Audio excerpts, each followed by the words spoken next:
बिस्मिल्लाहिर्रहमानिर्रहीम। अस्सलामुअलैकुम दोस्तों, मैं उम्मीद करता हूँ कि आप सब लोग खैर खैरियत से होंगे और मैं ये भी उम्मीद करता हूँ कि आपको पिछले लेक्चर की खूब समझ आ गई होगी और आपने प्रैक्टिस भी की होगी। तो दोस्तों, आज हम इन पेज में जो है वो टूल के हवाले से देखेंगे कि टूल कैसे काम करते हैं। तो आज हम सबसे पहले टूल बार में सिलेक्शन टूल और रोटेशन टूल के हवाले से जानेंगे। सिलेक्शन टूल हमारा उसका जो है वो निशान ये है सिलेक्शन टूल, और ये अगर आप देखें तो सबसे पहले हमारा सिलेक्शन टूल आ रहा है। हैंड टूल को इंशाल्लाह नेक्स्ट लेक्चर में हम ये पढ़ेंगे। तो उसके बाद हमारा रोटेशन टूल है। रोटेशन टूल ये पिक्चर है, इसकी निशान है। तो ये हमारा रोटेशन टूल है नीचे। दोस्तों, इन पेज को ओपन करते हैं और देखते हैं कि ये ऑप्शन जो टूल हैं ये कैसे काम करते हैं।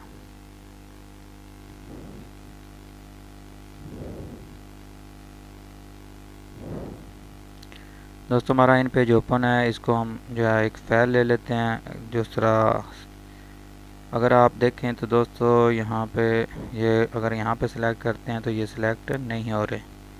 जब आप फाइल लेंगे तो उसके बाद ये काम करना शुरू कर देंगे। ये देखें, मैं अभी इन पे क्लिक कर रहा हूँ लेकिन ये काम नहीं कर रहे। कोई भी बटन ऑन ऑफ नहीं हो रहा, कोई भी टूल ऑन ऑफ नहीं हो रहा।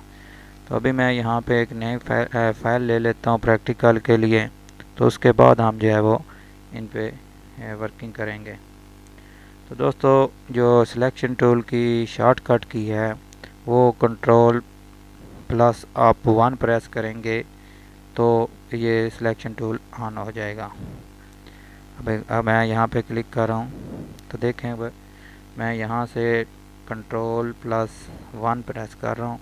तो ये देखें दोस्तों, जब भी सिलेक्शन टूल को सिलेक्ट करेंगे तो यहाँ पे कोई रिबन नहीं आएगा, इसकी कोई फॉर्मेटिंग बार नहीं आएगी, कोई भी स्टैंडर्ड बार नहीं आएगी, कोई भी इसमें। यह दोस्तों हमें जो है दूसरी चीज़ों को, दूसरी ऑप्शन को, या ये नीचे जो बॉक्स हैं पिक्चर बॉक्स, ग्राफिक बॉक्स और ये हमारा टेक्स्ट बॉक्स जो है, इनको मूवमेंट करने के लिए या फॉर्मेटिंग करने के लिए इनकी ये इस्तेमाल होता है।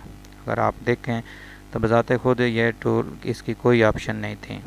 जब भी हम इन पे क्लिक करेंगे, मसलन मैं इसको ड्रा कर लेता हूँ यहाँ पे।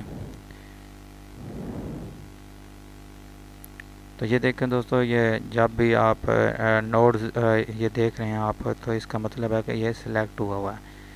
यहाँ पे ये जो नोड्स बने हुए हैं ये देखें, अगर अनसेलेक्ट है तो ये सिलेक्ट की ऑप्शन जो है वो निशानी है कि ये सिलेक्ट हुआ है। जब भी नोड्स होंगे यहाँ पे किसी भी सॉफ्टवेयर में, यहाँ पे नोड बने होंगे तो वो सिलेक्ट हुआ टूल होगा। जो भी बॉक्स होगा, जो आपने लाइन लगाई होगी, जो भी आपने सैम्पल लगाया होगा, जब वो इस तरह सिलेक्ट होगा, यहाँ पे नोड्स शो हो रहे होंगे तो आपको पता चल जाएगा कि ये सिलेक्ट हुआ है। तो दोस्तों, इसका मेन मकसद ये है कि किसी भी जो है बॉक्स को जो है मूवमेंट करने के लिए या उसकी फॉर्मेटिंग करने के लिए इसको इस्तेमाल किया जाता है। यहाँ पे देखें अगर तो यहाँ पे इसका आप चेंज कर सकते हैं जब भी। तो दोस्तों, इसके बाद है रोटेशन। तो रोटेशन अगर आप इस पर क्लिक करते हैं तो यहाँ पे देखें ये इस पर अगर क्लिक आप लाएंगे कर्सर तो इस तरह ये आप इसकी रोटेशन कर सकते हैं। ये देखें दोस्तों, हमारा कर्सर चेंज हो चुका है।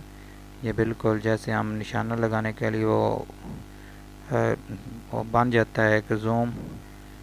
तो ये देखें दोस्तों, अभी मैं इस पर ड्रैग कर रहा हूँ होल्ड करते हुए, तो जहाँ पे मर्ज़ी चाहें जिस तरफ चाहें इसको आप रोटेट कर सकते हैं। तो जिस तरह दोस्तों सिलेक्शन की अगर आप टूल सेलेक्ट करते हैं तो कोई इसका रिबन नहीं है, इसी तरह जो है वो एरोज़ का भी दूसरा रोटेशन टूल का भी कोई रिबन नहीं है।